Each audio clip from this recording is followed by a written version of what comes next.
नमस्कार, मैं रिया आप सभी का स्वागत करती हूँ सिटी न्यूज मुजफ्फरपुर में। चलिए करते हैं शुरुआत आज की मुख्य खबरों के साथ। हेडलाइन की प्रायोजक है चुन्नीलाल मेगा मॉल। पुलिस द्वारा छापेमारी के दौरान महिला की गिरफ्तारी और पिटाई के विरोध में लोगों ने BMP 6 स्थित सड़क घंटों जाम कर काटा बवाल। जिला निर्वाचन पदाधिकारी ने नगर निकाय चुनाव को लेकर कोषांग के सभी नोडल पदाधिकारियों के साथ की बैठक।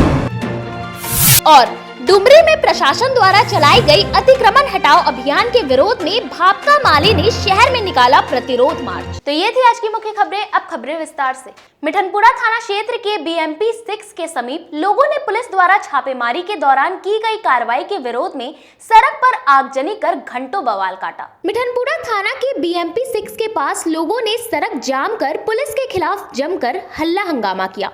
इस दौरान लोगों ने सड़क पर चौकी रखकर महिलाओं ने पूरी तरह मुख्य मार्ग जाम कर दिया। आक्रोशित लोगों ने कहा कि पुलिस शराब की छापेमारी करने पहुंची थी। वे लोग नीरा बेचने का काम करते हैं। आरोप है कि शराब नहीं मिली, लेकिन एक महिला को पुलिस ने गिरफ्तार कर अपने साथ ले गई। महिलाओं के साथ गाली गलौज की गई। विरोध करने पर मारपीट की गई। इसको लेकर वे लोग सड़क जाम कर दिए हैं। उन्होंने कहा कि महिला को जब तक पुलिस नहीं छोड़ेगी तब तक सड़क जाम रखेंगे।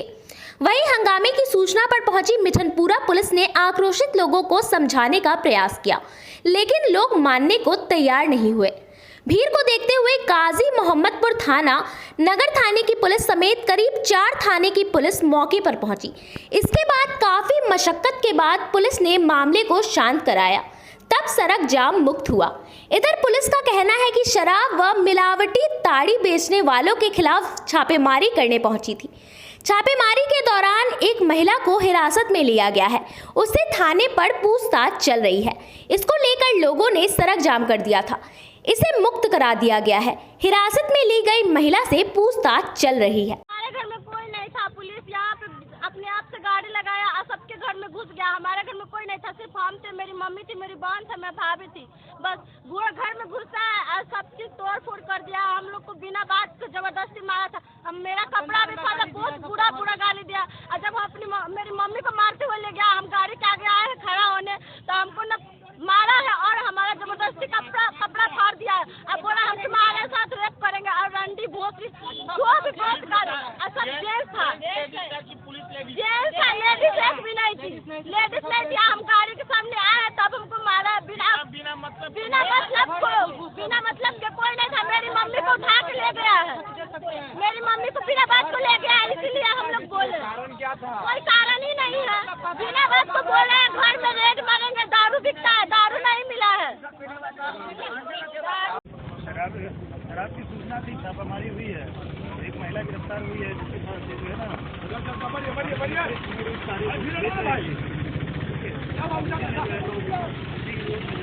सर जाम को सर हटवाया गया है सर। क्या देखिए सर, तारी बिक रहा है। जहाँ दारू बिकता है तहाँ नहीं जाते हैं। यहाँ तारी बिक रहा है, अंडा फोड़ दिया है। जब तुमको आदमी के ले गया पकड़ के तो एक मारना नहीं चाहिए लेडीज के। हाँ, जेंट्स पुलिस था, जे बोला है उस के मारा है। हाँ, उसका माँ बेटी नहीं है, वो पुलिस है। तो घर में दारू पीता है, शीशी बिक देता है, तो उसका कोई नहीं जानता है। लोग जानबे करता है। गरीब के घर में घुस जाते, कहीं बलात्कार करेंगे, ऐसे करेंगे वैसे करेंगे जी। हम लोग की इज्जत नहीं है। नीरा है, कोई दारू नहीं है, नीरा है। हाँ? नीरा है, नीरा। आप लोग के घर में जो जांच करने जाओ उसमें तारी मिला है क्या? हाँ, तारी मिला है। तारी मिली है। शराब तो यहाँ चल रहा है छापामारी। एक महिला पकड़े गई जिसकी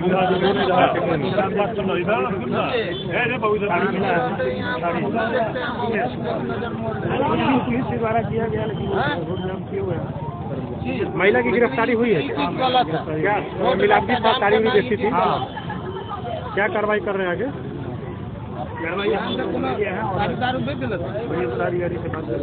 समरनाले सभा कक्ष में नगर निकाय चुनाव के प्रथम चरण को लेकर जिला निर्वाचन पदाधिकारी ने कोषांग के नोडल पदाधिकारियों के साथ बैठक की। राज्य निर्वाचन आयोग के निर्देशानुसार जिला प्रशासन नगर निकाय के प्रथम चरण के मतदान के लिए सभी प्रकार की आवश्यक तैयारी समय से पूर्व करा लेने की तैयारी तेजी कर दी है।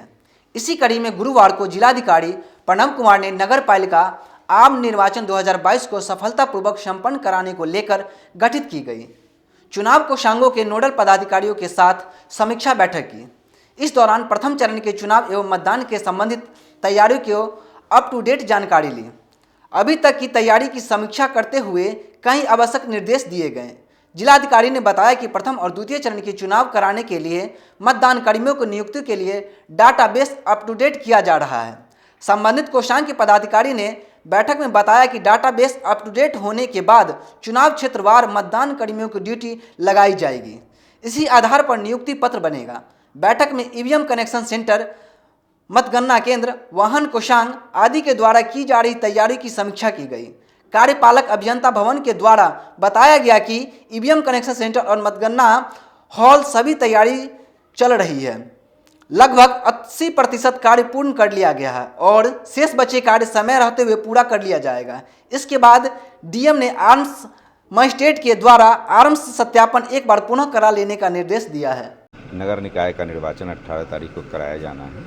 उसको लेकर के सभी कोषांगों और सभी रिटर्निंग अफसर के साथ समीक्षात्मक बैठक की गई है और इस समीक्षात्मक बैठक के माध्यम से उनकी तैयारियों की समीक्षा की गई।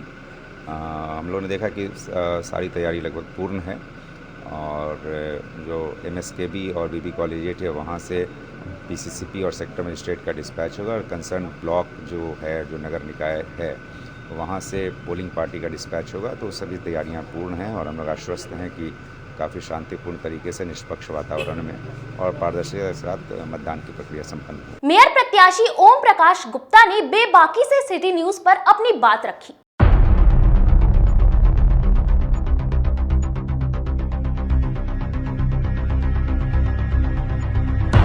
आपको लगता है ऐसा कुछ स्मार्ट सिटी में हुआ है?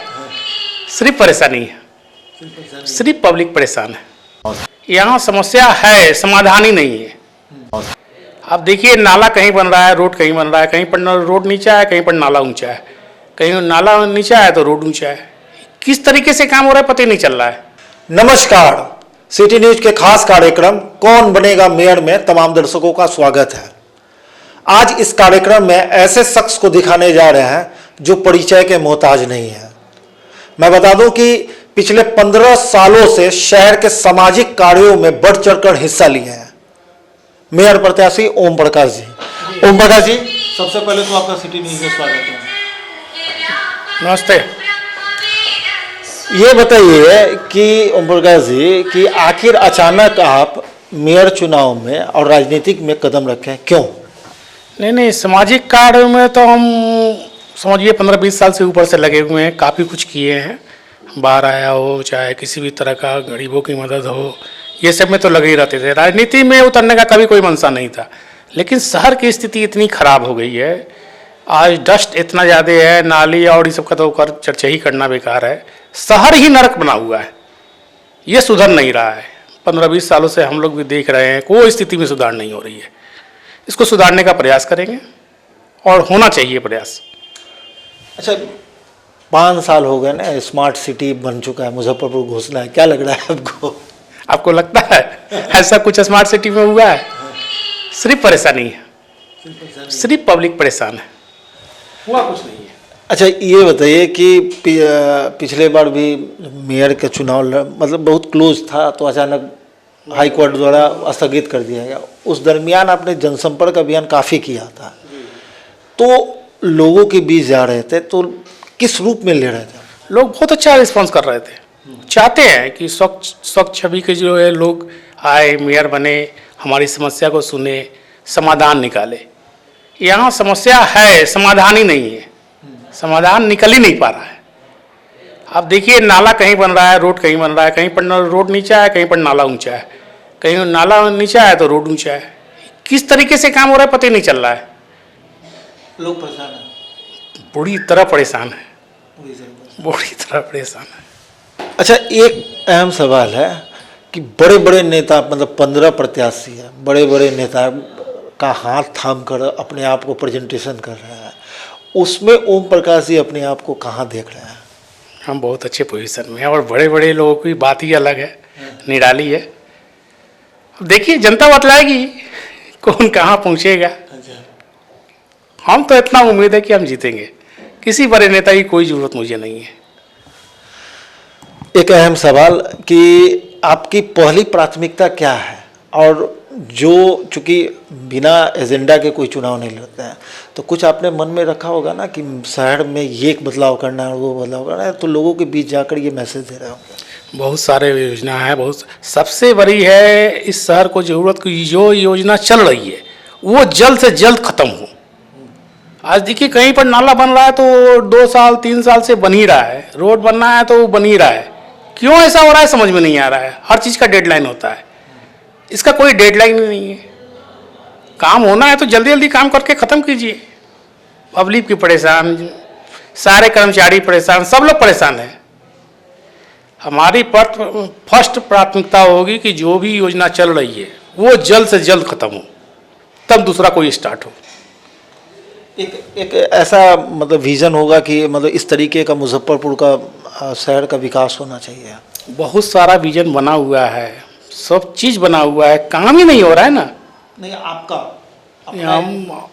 हम तो बोलेंगे सुंदर, स्वच्छ और पॉल्यूशन मुक्त मुजफ्फरपुर को बनाना है। पॉल्यूशन भी बहुत बड़ी समस्या है मुजफ्फरपुर के लिए, इस पर कोई नहीं बोलता है, कोई सुनने को तैयार नहीं है। आज डॉक्टर के यहाँ देखिएगा इतना भीड़ लगा हुआ है, स्किन डिजीज, फेफड़े की बीमारी, डस्ट इतना। अब तो देखते ही होंगे टीवी पर भी आ रहा है ना कि मुजफ्फरपुर टॉप में जा रहा है। मुजफ्फरपुर इंडिया में क्या विदेश में भी टॉप में जा रहा है पॉल्यूशन के मामले में।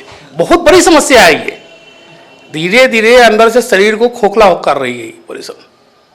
अच्छा, लास्ट सवाल, आप जनता को क्या संदेश देना चाह रहे हैं? मुझे जिताइए और देखिए एक बार परख करके,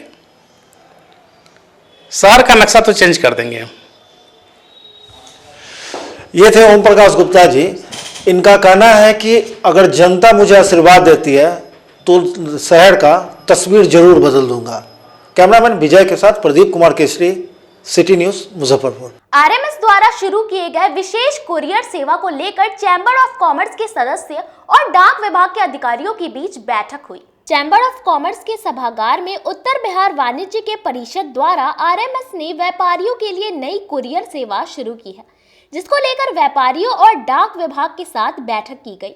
दरअसल डाक विभाग और रेलवे द्वारा व्यापारियों को अधिक से अधिक फायदा पहुंचे, इसी कड़ी में चैम्बर्स ऑफ कॉमर्स के व्यापारियों ने बैठक की। सभी व्यापारी को जानकारी मिल सके इसलिए वह लोग बैठक में शामिल होने पहुंचे। डाक विभाग के पोस्ट मास्टर ने बताया कि यह पहली बार रेलवे और डाक विभाग जॉइंट वेंचर कुरियर सेवा शुरू की है। जो जॉइंट पार्सल प्रोडक्ट है जो कि रेलवे और डिपार्टमेंट ऑफ पोस्ट एक साथ चला रहा है, उस पर हम लोग आज north Bihar chamber of commerce and industries के साथ मिलकर इस प्रोडक्ट के बारे में बताना चाह रहे हैं। और ये एक प्रोडक्ट है जो कि यहाँ के जो ट्रेडर्स हैं, यहाँ के जो इंडस्ट्रिस्ट हैं, यहाँ के जो और भी लोग हैं जिनसे कि उनको फ़ायदा हो सके, उन लोगों तक ये चीज़ पहुँचाना बहुत ज़रूरी है, क्योंकि एक नया प्रोडक्ट है, एक अच्छा प्रोडक्ट है और इसके बारे में पिछले बार बजट में भी अनाउंसमेंट हुआ था।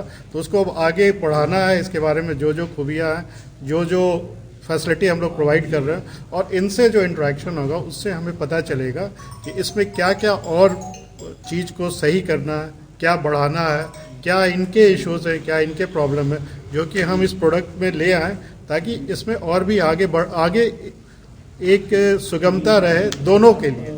वहीं दूसरी ओर चैम्बर्स के व्यापारियों ने इस नई कुरियर सेवा का शुरुआत करते हुए कहा कि इससे व्यापारियों को काफी फायदा पहुंचेगा। देखिए, रेलवे और पोस्ट ऑफिस का जैसा सर ने कहा कि ज्वाइंट वेंचर है, तो रेलवे भी एक तरीके से व्यवसाय ही कर रही है जिस तरह से हम लोग व्यवसाय कर रहे हैं। अब इसमें है कि पोस्ट ऑफिस डिपार्टमेंट को भी इन लोगों ने जोड़ा है। तो जोड़ा है तो उसके पीछे इनका तात्पर्य यही है कि भाई इसको माने रेलवे का जो सामान का जो ढुलाई है उसको हम कैसे सुगमता पूर्वक इसकी ढुलाई कर सके, कैसे व्यवसायियों के प्रतिष्ठान से हम सामान को जो है एकत्र करें और फिर उसको जो है रेलवे के द्वारा ले जा करके उसकी डिलीवरी करें। इसी प्रयोजन से इन लोगों ने एक नई स्कीम लाई है। इस स्कीम के तहत आज व्यवसायियों के साथ, हम लोगों के साथ रेलवे के पदाधिकारी और पोस्ट मास्टर जन सर का जो पोस्ट है, सब लोग हम लोग बैठे हैं। इसमें हमारी जो समस्याएं हैं, व्यवसायियों की जो समस्याएं हैं, वो हम लोग सर लोगों को बताने का प्रयास करेंगे। एक ही बात कहेंगे कि यह मानसिकता होनी चाहिए कि रेलवे या पोस्ट ऑफिस, क्योंकि पोस्ट ऑफिस भी जो है ठीक है, थोड़ा बहुत तो काम उस ढंग का करती रही है, लेकिन अब अगर आप काम करने के लिए निकले हैं, ये कंप्लीट व्यवसाय है, तो हर तरीके से जो मानसिकता होनी चाहिए वो एक व्यवसायी की जो मानसिकता होती है, अगर उस मानसिकता के साथ रेलवे और पोस्ट ऑफिस।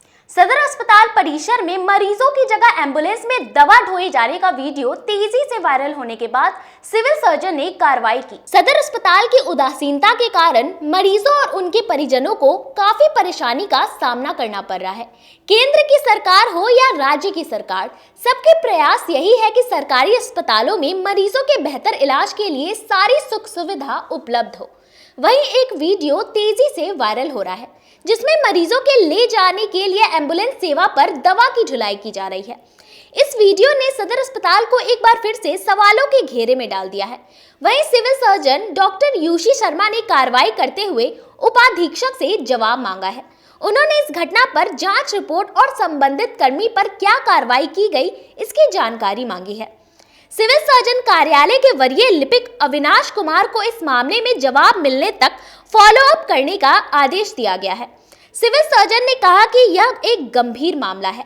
अस्पताल में आने जाने के लिए मरीजों को एम्बुलेंस नहीं मिल रही है, इसके कारण सरकारी सुविधा का लाभ मरीजों को नहीं मिल रहा है।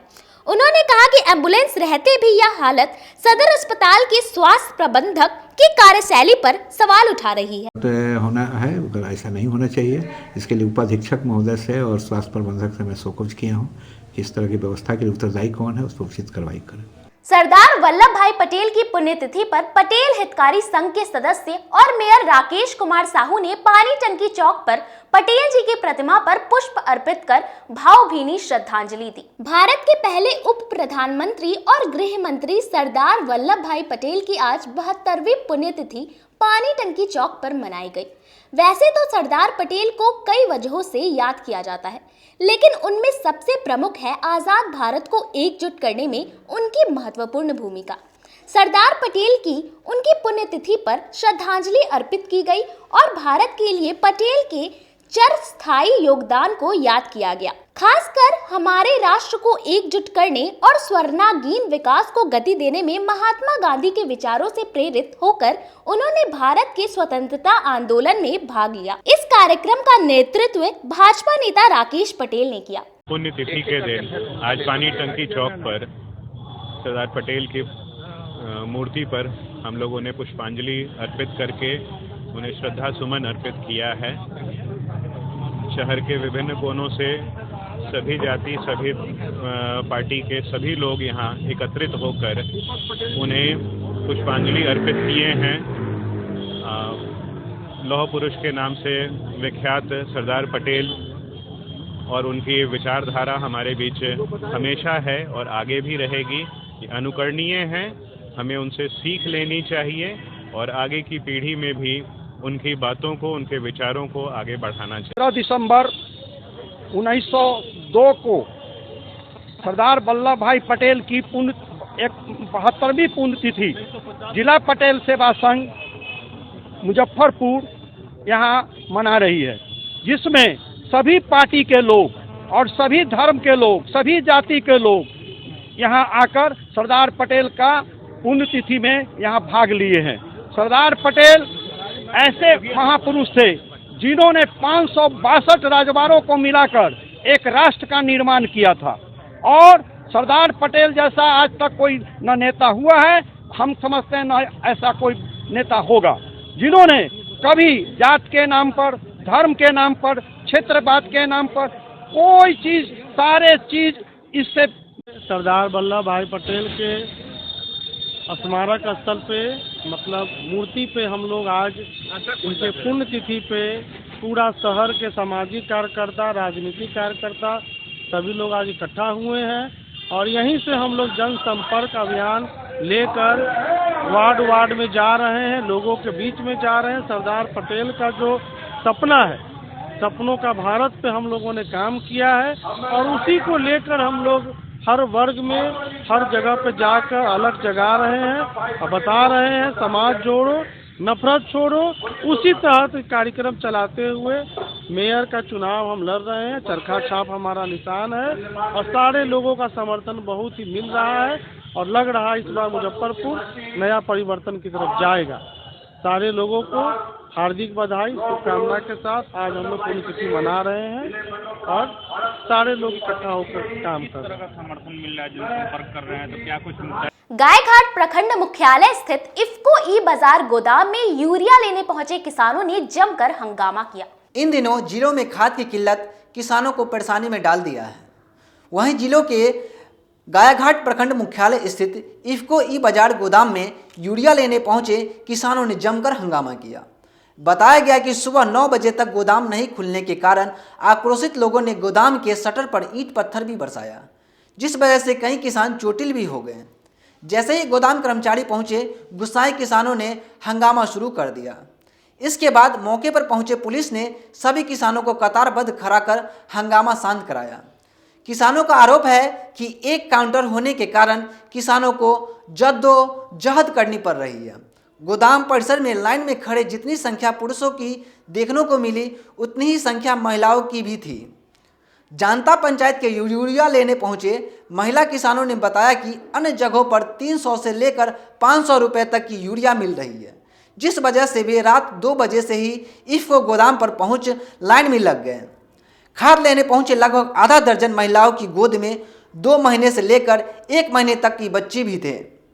जानकारी के मुताबिक इफ्को ई बाजार पर खाद वितरण अब पंचायतवार किया जा रहा है। किसानों ने महिलाओं एवं पुरुषों के लिए अलग अलग 2 काउंटर व 2 वॉश मशीन लगाने की मांग भी किसानों ने किया। विकलांग होकर के 4 दिन आए हैं, ऐसे 4 दिन में खुद दिन खाद नहीं मिला है, ऐसे सोच का सके धक्का धुक्की मार कर लेता है, हम विकलांग को नहीं मिल रहा है। ऐसे हमको यही पंचायत में क्या आज टाइम है, ऐसे इलाके 4 डेट में आए हैं, एक डेट में नहीं मिला है। ऐसे 4 बजे खाद लेने। हाँ 4 बजे से भी तक खाइए खाद में। हाँ। ये हुआ ना तो दिक्कत हो जाएगा। हाँ बच्चा है। हाँ दिक्कत हो आदमी ना पास में खाद ले लिया नहीं बहुत ज्यादा है मतलब खाद क्यों नहीं है? ये नहीं देला का उठा पटक लो।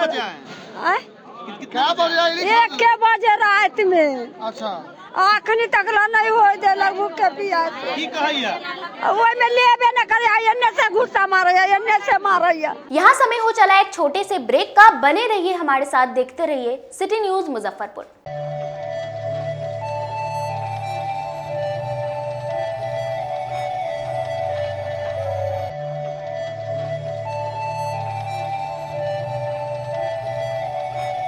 बाजार से सस्ता सबसे अच्छा चुन्नीलाल मेगा मॉल मुजफ्फरपुर में भी धूम मचाने के लिए आ गया है। शादी विवाह के लिए है लहंगे की सबसे बड़ी कलेक्शन। दुल्हन के मन को भाए यहाँ की ब्राइडल लहंगा चुन्नी। हम सभी का ख्याल रखते हुए परिधानों की पूरी रेंज एक ही छत के नीचे उतारे हैं, वो भी आपके बजट में। मल्टीनेशनल ब्रांड से लेकर लो रेंज तक के ब्रांडों की बेहतरीन कलेक्शन के साथ साड़ियों का अनंत संसार समेटे हुए हैं। दूल्हे राजा के लिए भी सूट और शेरवानी की लाजवाब रेंज, मेंस वेयर की भी ब्रांडेड कलेक्शन के साथ लो रेंज की भी है भरमार। बच्चों का भी हमने ख्याल रखा है, इसलिए सभी ब्रांडों का रेंज उतारा है। तो एक बार हमारे यहाँ अवश्य पधारें। Chunnilal mega mall, Saraiyaganj tower के समीप, अखाड़ा घाट रोड, मुजफ्फरपुर।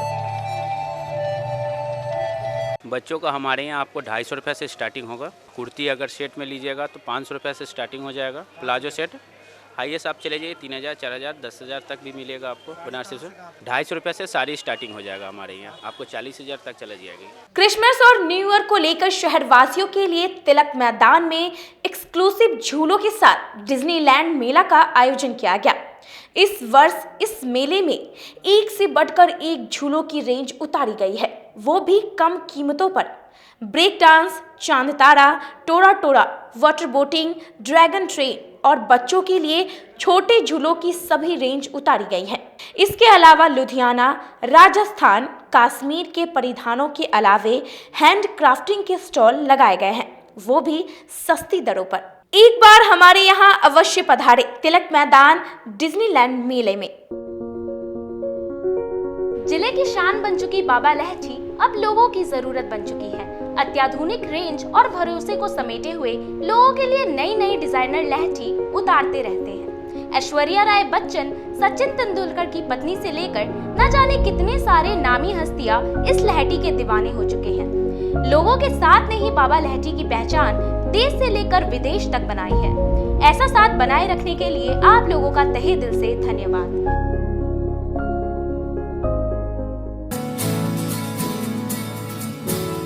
कहते हैं कि मंजिल उन्हीं को मिलती है जिनके सपनों में जान होती है। पंखों से कुछ नहीं होता, हौसलों से उड़ान होती है। तो अगर आप में भी है जज्बा कुछ कर दिखाने का, अगर आपके अंदर भी है एक जीनियस, अगर आप भी छूना चाहते हैं आसमान की ऊंचाइयों को, क्रैक करना चाहते हैं IIT JEE, AIIMS, NEET, NTSC, KVPY या फिर ओलंपियाड, तो आपके हौसलों को उड़ान देने के लिए है जीनियस क्लासेस। जी हाँ, सही सुना आपने, genius classes for IIT JEE, AIIMS, NEET, NTSC, KVPY, olympiad for 8th, 9th, 10th, 11th, 12th and target. अपने बेहतरीन सक्सेस रिकॉर्ड के साथ सफलता की नई ऊंचाइयां गढ़ रहा है जीनियस क्लासेस। तो my dear students, 8th, 9th, 10th, 11th, 12th and target के लिए नए बैचेस शुरू होने वाले हैं जीनियस क्लासेस में, जहां है separate hostel for boys and girls. जल्दी से पता नोट करें, genius classes, study centre, Pankaj market, Saraiyaganj, Muzaffarpur. अधिक जानकारी के लिए कॉल करें 7635091378 या फिर 7635091387 या फिर आप कॉल कर सकते हैं 7635091396 या 9006911690 पर या फिर 9128482268। Genius Classes. For more information, visit our website www.geniusclasses.in or email us on info@geniusclasses.in. Registrations are open and new batches are starting soon. Rush to Genius Classes, Study Center, Pankaj Market, Saraiyaganj, Muzaffarpur. अपने सपनों के आशिया को दे एक नई पहचान माँ Bhavani decor private limited के साथ, जो है ऑथराइज्ड डिस्ट्रीब्यूटर ऑफ कजारिया।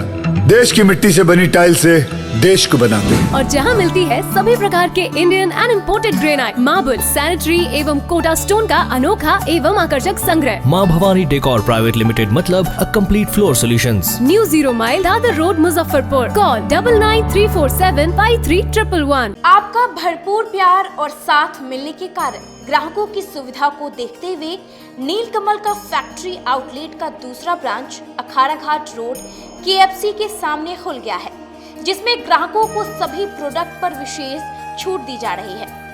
वहीं नीलकमल का पहला branch Mithanpura Narayanpur road Vaishali management के सामने है, जो कि लगातार ग्राहकों की सेवा करता आ रहा है।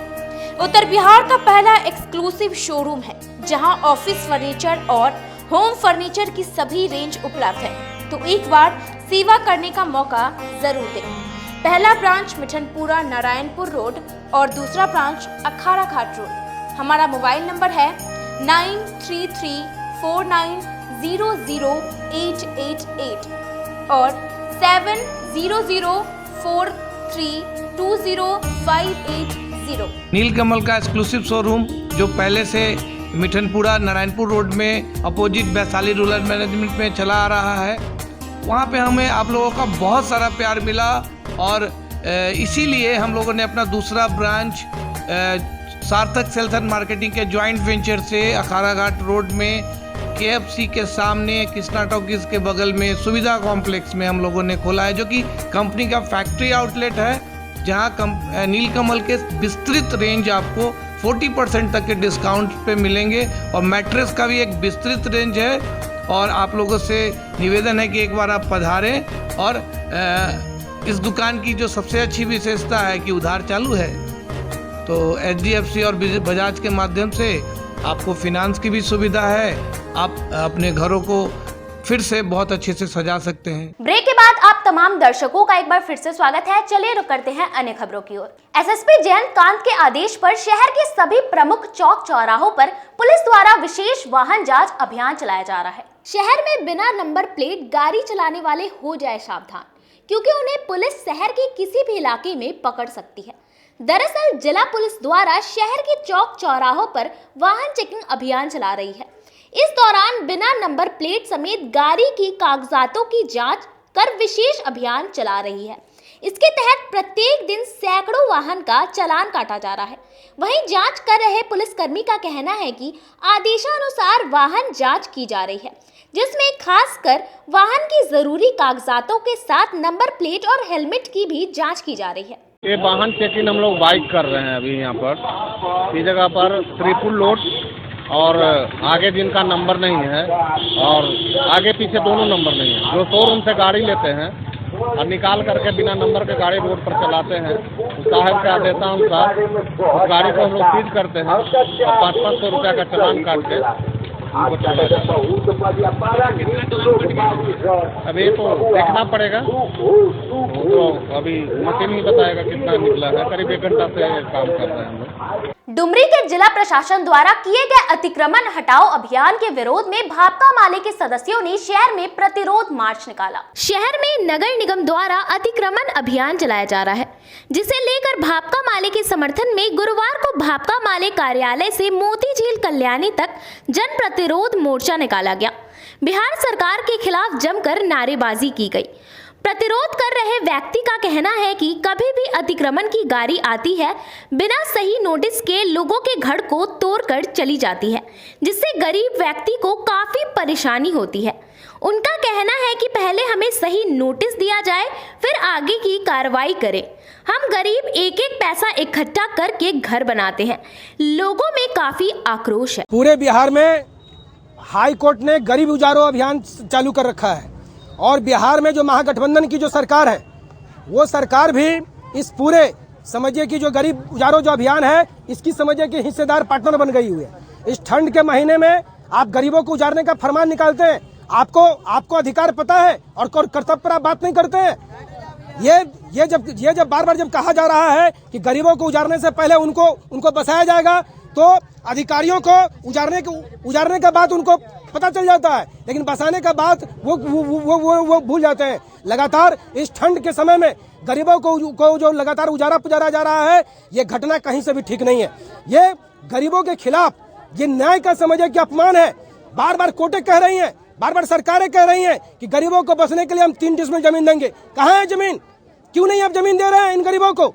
और गरीबों को आप जमीन नहीं देते और उल्टे जने के बुलडोजर लेकर आप उनके घरों को तोड़ने का काम कर रहे हैं। जिस घर को बनाने में गरीबों ने अपने पूरे जीवन की कमाई लगा दी, एक एक पैसा इकट्ठा करके गरीबों का घर तैयार होता है। फूस का घर वो महल से कहीं ज्यादा कीमती होता है, लेकिन आप 1 मिनट में उसमें बुलडोजर चला दे रहे हैं। कहीं आपका बुलडोजर नहीं रुकेगा। तो फिर योगी का जो उत्तर प्रदेश का जो बुलडोजर राज है और यहाँ पर जो महागठबंधन की सरकार चल रही है, इसमें क्या अंतर रह जाएगा? क्या कोई अंतर है?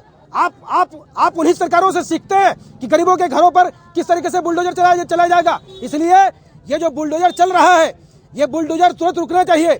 इस बुलडोजर को रोकना होगा। और हम देख रहे हैं बार बार कि महाराजी पोखर, बार बार गुदरी पोखर, कभी नगर आयुक्त तो नोटिस देता है, कभी सीओ नोटिस दे रहा है, और वो भी समझिए कि बिल्कुल कानून का उल्लंघन। समाहरणालय सभा कक्ष में उप विकास आयुक्त ने वित्तीय वर्ष को लेकर पदाधिकारियों के साथ समीक्षा बैठक की। समाहरणालय सभागार में गुरुवार को उप विकास आयुक्त आशुतोष द्विवेदी की अध्यक्षता में वित्तीय वर्ष 2022-23 के जिला स्तरीय परामर्श समिति एवं जिला स्तरीय समीक्षा समिति की समीक्षा बैठक आयोजित की गई। बैठक में वार्षिक ऋण योजना में बैंकों की उपलब्धियों पर चर्चा की गई। बैठक में बताया गया कि वित्तीय वर्ष 2022-23 के दूसरी तिमाही में बैंकों की कुल उपलब्धि 60.98% है। इस वित्तीय वर्ष की दूसरी तिमाही में 7 बैंकों की उपलब्धि 50% से अधिक है, जबकि 10 बैंकों की उपलब्धि 50% से कम है। डीडीसी ने वैसे बैंक जिनकी उपलब्धि 35% से कम है, उन बैंकों को कार्य योजना बनाकर न्यूनतम 40% लक्ष्य हासिल करने का निर्देश दिया। किसान क्रेडिट कार्ड की समीक्षा के दौरान पाया गया कि वित्तीय वर्ष 2022 से 2023 में कुल एसीपी लक्ष्य 21,081 निर्धारित है, जिसके विरुद्ध दूसरी तिमाही में 6,282 किसानों को केसीसी ऋण दिया गया और यह लक्ष्य 29.79% है। उस पर उप विकास आयुक्त ने लक्ष्य के अनुरूप किसानों को केसीसी का लाभ देने का निर्देश दिया। उप विकास आयुक्त ने लक्ष्य के अनुरूप प्राथमिकता के आधार पर ऋण स्वीकृति नहीं करने वाले बैंकों के अधिकारियों पर कार्रवाई करने का निर्देश LDM को दिया। इस मौके पर उप विकास आयुक्त ने क्रेडिट प्लान 2023 से 2024 का अनावरण भी किया गया। और RCT से संबंधित जो जिला स्तरीय परामर्शदात्री समिति उसकी बैठक हुई है। DLCC में हम लोगों ने एनालाइज किया है बैंक्स का जो PMEGP क्रेडिट रेशियो, इसके लेकर के हम लोग की प्रगति अपेक्षित है और लगभग सारे ही टारगेट्स हम लोग को ऐसी उम्मीद है कि हम लोग विद इन टाइम पार कर लेंगे। और कुछ मामलों में जैसे कि क्रेडिट रेशियो में हम लोग स्टेट एवरेज से भी ऊपर चल रहे हैं। 50% के आसपास स्टेट एवरेज है और मुजफ्फरपुर का 65% है। उसी तरह हम लोग का जो लोन डिसबर्समेंट का टारगेट है वो टारगेट भी हम लोग पिछले फाइनेंशियल में भी हम लोग टारगेट का 123% अचीव किए थे। इस बार भी हम लोग उससे भी आगे जाएंगे। और RCT में भी ट्रेनिंग को लेकर के समीक्षा की गई है, जिसमें उन लोगों के द्वारा जितने भी लोगों की ट्रेनिंग दी जा रही है उनको सही ढंग से ट्रेनिंग हो और जो टारगेट उसको पूरा किया जाए। साथ ही साथ जिनको ट्रेनिंग मिल रही है उनको हम लोग वित्तीय सहायता भी प्रदान करें। इन सभी मुद्दों पर डिस्कशन हुआ है और लगभग बैंक्स सही लाइन पे काम करें। बाकी लोगों को बोला गया है कि वो ससमय अपना टारगेट कंप्लीट करें। अगर हौसला बुलंद हो तो इंसान कोई भी कारनामा कर सकता है। ऐसा ही कुछ मनियारी की 9वीं की छात्रा ने कर दिखाया है। कुछ करने की चाहत हो तो हौसला बुलंद हो जाते हैं। ऐसा ही कुछ कारनामा जिले के मनियारी के मनी राम श्री कृष्ण उच्च विद्यालय की 9वीं कक्षा में पढ़ने वाली छात्रा सलोनी ने कर दिखाया है।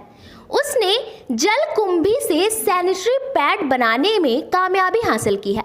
इस कामयाबी में उसकी साइंस टीचर अलका राय सहयोग की है। सबसे बड़ी बात यह है कि सलोनी का यह बेहतरीन प्रोजेक्ट अहमदाबाद में राष्ट्रीय बाल विज्ञान कांग्रेस 2022 में शामिल होगा। छात्रा सलोनी और निधि ने बताया कि पेड़ निर्माण की प्रक्रिया में 20 से 25 दिनों का समय लगता है। सबसे पहले जलकुंभी को काटकर उनके तने को धूप में सुखाने के बाद उसे मिक्सी में पीसा गया। फिर पानी मिलाकर आयताकार केक की आकृति बनाई गई। फिर 5 दिनों तक धूप में सुखाया गया। फिर इसे रुई के 2 लेयर के बीच इसे रखा गया। छात्राओं को एक मैसेज देते हुए उन्होंने कहा कि छात्राओं को शर्माना नहीं चाहिए और खुलकर इस पर बात करनी चाहिए। जैसा कि सब जानते हैं, स्थानीय लोगों की समस्या है, बहुत बड़ी समस्या है। मेरे घर के पीछे एक तालाब है, यहाँ आसपास में भी तालाब है और ये बहुत बड़ी मात्रा में यह उपजी हुई है और यह कोई काम की भी नहीं है। तो हमने इस पे रिसर्च किया, मैंने मैम को बताया, हमने रिसर्च किया वाटर हाइसिंथ पे। फिर हमें पता चला कि ये बहुत अच्छा अफसोसी है। तो फिर रिसर्च करते करते हमें पता चला कि इसका सैनिटरी पैड के रूप में इस्तेमाल किया जा सकता है। जो प्लास्टिक पैड होता है उसमें सैप जल होता है, तो सैप जल के जगह हम जलकुंभी का उपयोग कर सकते हैं और ये प्राकृतिक रूप से सड़नशील भी है और यह कोई पॉल्यूशन भी नहीं पहुंचाएगा। कितने दिनों का प्रोसेस है ये तैयार होने में? कितना दिन लग गया? 1.5 महीने से 2 महीने तक में तैयार हो गया था। सबसे ज्यादा श्रेय किसको देना चाहेंगे इस प्रोडक्ट के लिए? आपका चयन भी हुआ है। मेरी गाइड टीचर अलका मैम और मेरी ग्रुप मेंबर भी। स्कूल में जिस तरीके से कहा जाता है कि सरकारी स्कूल में पढ़ाई नहीं होती, बावजूद सरकारी स्कूल के बच्चे जो है इस लेवल पे काम कर रहे हैं, क्या कुछ कहेंगे स्कूल को लेकर? स्कूल में पढ़ाई होती है और प्राइवेट स्कूल के टीचर्स की अपेक्षा यहाँ के टीचर्स ज़्यादा टैलेंटेड होते हैं और ये ज़्यादा कितने सारे एग्जाम्स के लेवल पार करके आते हैं, ये बहुत टैलेंटेड होते हैं।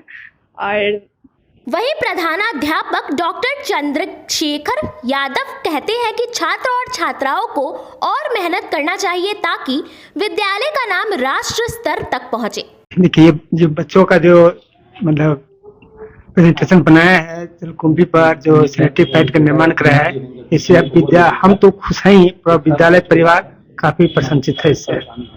कितना गर्व मतलब बहुत ज्यादा गर्व हो रहा है, क्योंकि अभी तक जब से हम आए हैं तब से अभी तक मेरे बच्चों का भी सिलेक्शन राष्ट्रीय स्तर पर नहीं हुआ था। मेरे कार्यकाल में पहली बार हुआ है, इसलिए मुझे काफी गर्व है। एक सरकारी स्कूलों में पढ़ाई को लेकर अक्सर सवाल उठते हैं, लेकिन एक सरकारी स्कूल की छात्राओं ने इस तरह का नाम किया था, तो शिक्षा व्यवस्था को लेकर देखिए, लोगों के अभिभावकों के मन में दिमाग में बैठा हुआ है कि सरकारी स्कूल में पढ़ाई नहीं होती है। ऐसी कोई बात नहीं है, सरकारी स्कूल में पढ़ाई होती है, अच्छे ढंग से होती है, अच्छे शिक्षक हैं, पढ़ाते हैं। थोड़ा सा उन पर ध्यान देने की जरूरत है। वहीं छात्रा सलोनी की मां रीता देवी ने बताया कि सलोनी बचपन से पढ़ने में तेज है, लेकिन जब वो इस प्रोजेक्ट पर काम करना चाही तो उसे घर से किसी ने सहयोग नहीं किया, लेकिन उन्होंने उसे हौसला बढ़ाया, फिर अलका मैम के सहयोग से इस प्रोजेक्ट को कर पाई। ये तो बहुत बहुत खुशी इसलिए मिल रही है कि वो स्टेट लेवल पे गई, उसके बाद नेशनल लेवल पे गई, तो इसमें तो माता पिता खुश होंगे ही ना। और इससे भी ज्यादा हमारे जो टीचर लोग हैं जो उनके हेल्प किए हैं, उनको बहुत ज्यादा उनको बधाई। पढ़ाई लिखाई में कैसी थी? हम लोग देखिए ऐसे तो मध्यम वर्गीय परिवार के हैं, लेकिन जो है सो सामने दिख रहा है और वो ठीक ठाक थी तभी तो वहां तक पहुंची। कितना अभी तक जो फैमिली मेंबर हैं वो कितना सपोर्ट करते हैं इस काम को लेकर? क्या कि जिस प्रोडक्ट को बनाती है इस पर बात करने से भी लोग बहुत ही ज्यादा हिचकते हैं, लेकिन ऐसे प्रोडक्ट बना रही है तो आपको कितना सपोर्ट करते हैं? केवल मैं हूँ जो मतलब उसके सपोर्ट में थी, और तो जितने हैं सब छोटे छोटे हैं, या हमारी बड़ी जेठानी है वो तो थोड़ा कम पढ़ी लिखी है। सदर अस्पताल में 23 करोड़ की लागत से बनने वाला मॉडल अस्पताल का भूमि पूजन किया गया। मरीजों के बेहतर इलाज के लिए एक छत के नीचे सभी सुविधाओं से लैस मॉडल हॉस्पिटल के निर्माण की नींव सदर अस्पताल परिसर में पड़ गई। करीब 23 करोड़ की लागत से बनने वाले इस अस्पताल में एक छत के नीचे इलाज की सारी सुविधा मिलेगी। इलाज, जांच और अधिकारियों के चेंबर एक जगह पर ही होंगे। निर्माण एजेंसी मदर के प्रतिनिधि ने विधिवत पूजा अर्चना की। इस मौके पर civil surgeon doctor U C Sharma और एसीएमओ डॉक्टर एसपी सिंह ने नारियल फोड़कर काम का शुभारंभ किया। Civil surgeon doctor U C Sharma ने कहा कि राष्ट्रीय स्वास्थ्य मिशन के तहत यह मॉडल अस्पताल का निर्माण किया जा रहा है। 3 मंजिल भवन में एक जगह पर मरीजों का इलाज व कार्यालय का संचालन किया जाएगा। इसी परिसर में जांच की सुविधा भी रहेगी। शिकायत का त्वरित निदान उपाधीक्षक, अधीक्षक, प्रबंधक का कार्यालय भी रहेगा। मरीज को अगर कोई शिकायत होगी तो उसका त्वरित निदान किया जाएगा।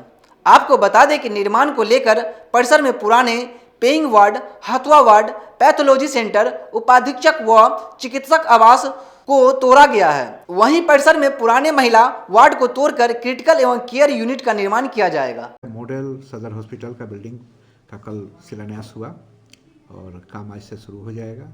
ये ग्राउंड छोड़ करके 2 तला ऊपर होगा। ये करीब करीब 6-7 हज़ार स्क्वायर फीट में बन रहा है। एक ही छत के तल के अंतर्गत छत के नीचे कार्यालय से लेकर करके सभी जांच की सुविधाएं, वार्ड, अस्पताल टोटल रहेगा इसमें। ये काफ़ी कुछ है, बड़ा यूनिट बन रहा है और बन जाने के बाद में 1.5 साल का टाइमलाइन है। 1.5 साल के टाइमलाइन में संवेदक के द्वारा बोला गया कि मैं कर दूंगा। वे भिन्न भिन्न जगह पर अलग अलग मिल रहा है, सब एक छत के अंतर्गत मिलेगी। जो भी अभी सुविधाएं मिल रही हैं, जांच की जो सुविधाएं हैं, एक्सरे का है, अल्ट्रासाउंड का है, सीटी स्कैन है, एएनसी, पीएनसी जितना है, डिलीवरी की सुविधा है, ऑपरेशन की सुविधा है, आईपीडी का, ओपीडी का जो है, सभी सुविधाएं एक ही छत के अंतर्गत होगी। यही मॉडल सदर हॉस्पिटल का कॉन्सेप्ट है। एक महिला ने अपने बच्चे के साथ एसएसपी कार्यालय पहुंचकर एसएसपी से जान बचाने की गुहार लगाई। जब थाना ने कार्रवाई नहीं की तो पीड़ित महिला अपने शौहर और बच्चे की जान बचाने की गुहार लगाने एसएसपी कार्यालय पहुंची। मुशहरी थाना क्षेत्र के चक अहलदाद निवासी सहनवाज ने एसएसपी को आवेदन देकर पंचायत के सरपंच एवं उनके भतीजों पर निर्वस्त्र कर मारपीट करने का आरोप लगाया है। केस करने पर जान से मारने की धमकी दी जा रही है। वहीं 4 दिनों पहले आवेदन देने के बाद भी मुशहरी थाने में प्राथमिकी दर्ज नहीं हुई है। 10 दिसंबर को आरोपियों की महिला से घर बनाने को लेकर विवाद हुआ। इसी दौरान सरपंच अपने घर से निकला और भतीजों को महिला के साथ मारपीट करने को कहा। सरपंच के बात पर उसके भतीजों ने महिला को जमकर पीटा और निर्वस्त्र कर दिया। आनन फानन में उसे ग्रामीणों ने उठाकर पीएचसी में इलाज के लिए भर्ती कराया, जहां से बेहतर इलाज के लिए एसकेएमसीएच रेफर कर दिया गया। 12 दिसंबर को थाने में आवेदन दी गई, लेकिन प्राथमिकी दर्ज नहीं हुई। इस दौरान सरपंच ने अस्पताल में जाकर पीड़िता को धमकाया और बर्बाद करने की धमकी दी। इधर सरपंच के भतीजों ने पीड़िता के पुत्र को रोककर जान से मारने की धमकी दी। सरपंच की तरफ से लगातार केस करने और मारने की धमकी दी जा रही है। महिला ने एसएसपी को आवेदन देकर जान माल की सुरक्षा की गुहार लगाई है। तो हम गए रोकने के लिए, उसके बाद सब यानी कि निकला और हमको गाली देने लगा। वही आवाज़ सुन करके सरपंच साहब निकले तो बोले कुंची बहुत बोलती है, मारो इसको, जान से मार दो। उसके बाद हमको उसका भतीजा है सो निकला और यानी रॉड लिए हुआ था और वहीं पे घर तो बन ही रहा था ना, तो उसी में का रॉड हम यानी कि मार दो जान से, हम सरपंच हैं, हम समझ लेंगे जो होगा सो। तो वो बोले, तब उसका भतीजा निकला और वही हमको यानी कि एक तो ऐसे करके यानी कि पकड़ लिया। दुपट्टा मोड़े हुए थे, गला में हमको सोना का चैन भी था 2 भर का और यानी कि रॉड से मारा। उसके बाद यानी कि हम बेहोश हो गए, समझे। उसके बाद जब मेरा आँख खुला, होश हुआ, तो हम मेडिकल में थे। हम मेडिकल में जब थे तो हमको आधा घंटा शायद होश हुआ था। तो सरपंच साहब फिर गए मेडिकल में।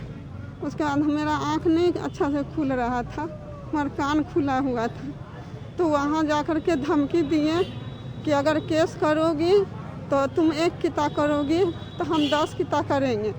हम पैसे वाले हैं, पुलिस वाले को हम जेब में रखते हैं।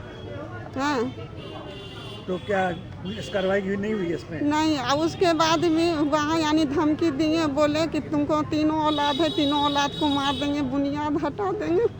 उसके बाद बोले घर उजाड़ देंगे तुम्हारे पास में पैसा नहीं है, तुम हमारा क्या कर लेगी। हम आँख मुने हम सुन रहे थे, हमको जवाब देने का होश नहीं था।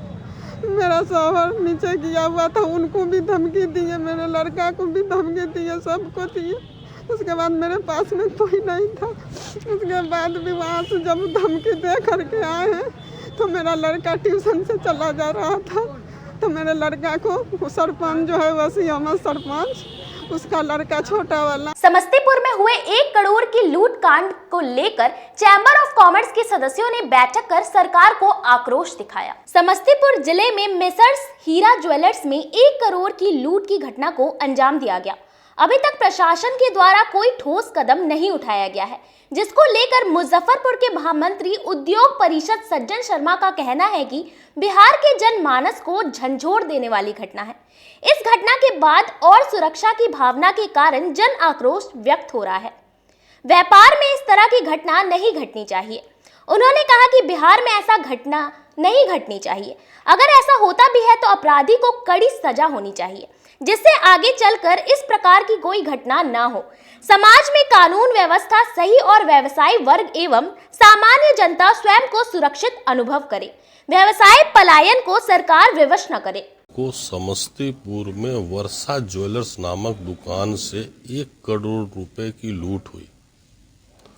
लूट होने के पश्चात वहां के व्यवसायी लोग संबंधित पदाधिकारियों से मिल रहे हैं और उन्हें कोई भी संतोषजनक जवाब नहीं दिया जा रहा है। सोशल मीडिया के माध्यम से देखने से यह प्रतीत होता है कि शायद संवेदनहीनता का परिचय हो रहा है। प्रशासन जो है संवेदनशीलता का परिचय नहीं दे रही है। कल्पना कीजिए, जिसका 1 करोड़ रुपए का संपत्ति की चोरी हो जाए, ऐसा थोड़ी होता है कि हम 100 रुपए का कोई माल लाते हैं तो 100 रुपए का सारा धन मेरा है। हम उसमें उसके ऊपर जो 1-2 रुपए प्रॉफिट रखते हैं, हम उतने ही के हकदार हैं। उस 100 रुपए का हकदार कोई दूसरा है, वो दूसरे का माल है। हम उनसे कैरी करके लाते हैं, हम खरीद के लाए हैं तो हम उसको बेचेंगे। उस पर जो नफा होगा उतने ही के हम अधिकारी हैं। हमारी 1 करोड़ रुपए की तो पूरी साख, पूरी जीवन भर की कमाई 1 मिनट में चली गई। सरकार पर बार बार हमारा परिषद की तरफ से यह अनुरोध रहता है और पुनः अनुरोध करते हैं कि व्यवसायियों को पलायन करने पर विवश न करें। कोई भी घटना इस प्रकार की घटती है, एक तो ये घटना किसी कीमत पर नहीं घटनी चाहिए जो प्रशासन के ऊपर प्रश्न चिन्ह लगे, और यदि घटती किसी भी कारणवश दुर्भाग्यवश कोई ऐसा हो जाता है तो संबंधित उससे जो भी उसके एक्यूज हैं उसको इतनी कड़ी सजा दी जाए ताकि कि भविष्य में इस प्रकार की घटना की पुनरावृत्ति कोई दूसरा न करे। खबरों का सिलसिला यहीं होता है समाप्त। अब मुझे और मेरी पूरी न्यूज टीम को दीजिए इजाजत। कल फिर मिलेंगे आपसे शहर की तमाम खबरों के साथ। नमस्कार।